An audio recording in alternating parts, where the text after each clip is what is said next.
میگنای عزیز نخست میخواستیم شما را با خبری اون که قرار است البوم نوی شما منتشر شود با نام باران تبریک بگیم و اصلا چرا باران و این البومتون از البوم های قبلیتون با چی فرق خواهد داشت؟ این البوم خودش کلی فرق میکنه چون من رسما البوم خود رو برآوردگی نیستم چون سرودهام خیلی پای به پای میروند تیز تیز دسترس میشوند نتونسته بودم که همش رو جمع کنم یک البوم کنم این همه مهنتی که انا مهنتی اونایی که دیسک چاپ میکنن البوم باران یعنی این باران نامی سرود است نمیدونم همین خیل به یک خلاصه اومدیم که نامش رو باران بریم چون باران خودش کلمه زیباست در سیمای باران مهر و محبت انسانی در نظر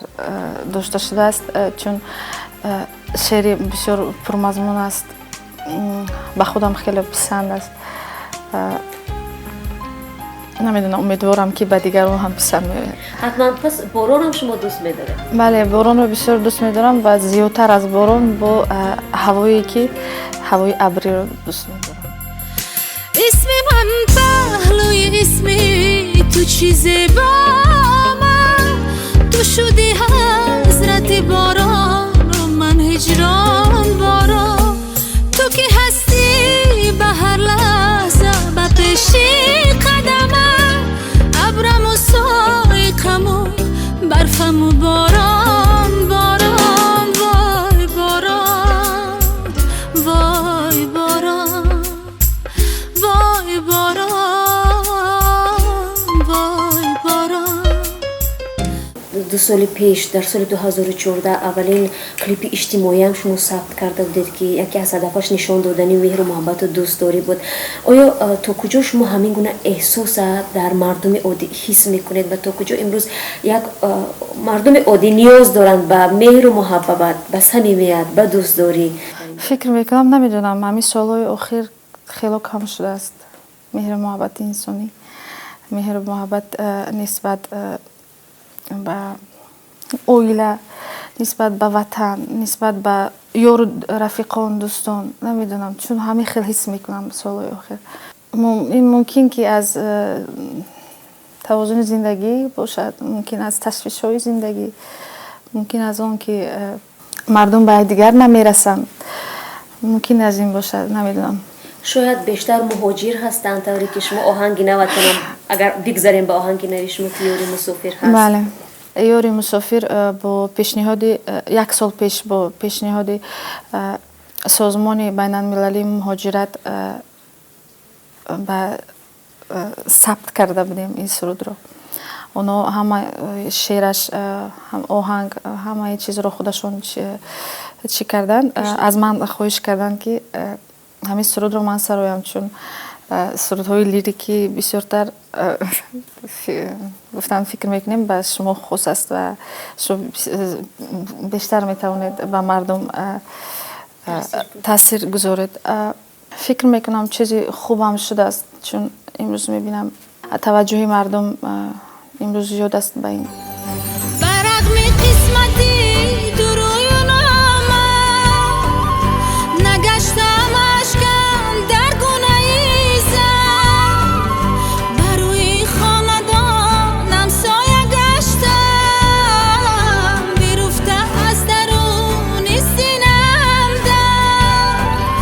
برق می قسمتی درویون نگشتم اشکم در گونه ایزم بروی خاندانم سایه گشتم بیرفته از درون سینم در بروی خاندانم سایه گشتم بیرفته از درون سینم در آیا تصمیم نداشتید که شاید در روسیه برنامه‌های هنری اجرا کنید برای مهاجران؟ راست دیگه همین 2-3 سال اخیر بسیار خواهش میکنم بسیار چی دارن که با برنامه کنسرتی رویم به مسکو و روسیه و در نقشه داریم به نزدیکی امیدوارم با برنامه کنسرتی میرن. در یک سالی که گذشت بیشتری ها میگفتن که نگینه کم پیدا شده است، مثلا در چوربینی ها کمتر اشتراک میکنه، در تلویزیون کمتر دیده میشد. اصلا با چی کارو بارش ما بند بده؟ بعضی حتی گفتن به خوجند کوچیده رفته است. نه به خوجند کوچیده نرفتم، همینجا هستم. همین سال در نظر خودم زیاد در همه چوربینی اشتراک میکردم. اینقدر سال در همه جا هستم، ممکن خودم هم دلگیر شدم، فکر کردم کمتر کنارتر باشم،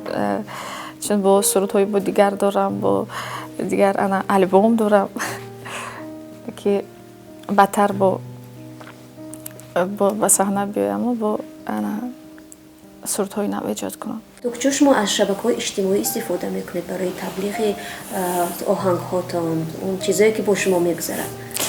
نمیدونم، من اونقدر شوقی ندارم در اینترنت، در سایت های، در هر نمود سایت ها.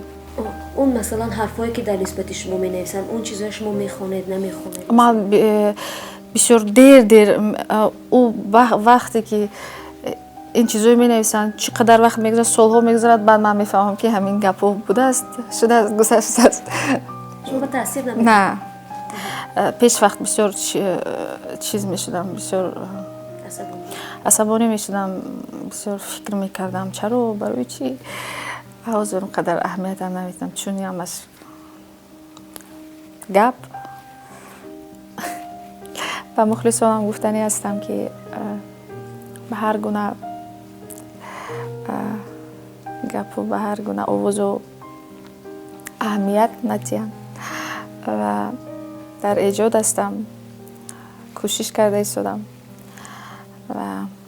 امیدوارم البوم نو به مخلصانم پسند میآید. تشکر زیاد. سلامت باشید. سلامت، تشکر.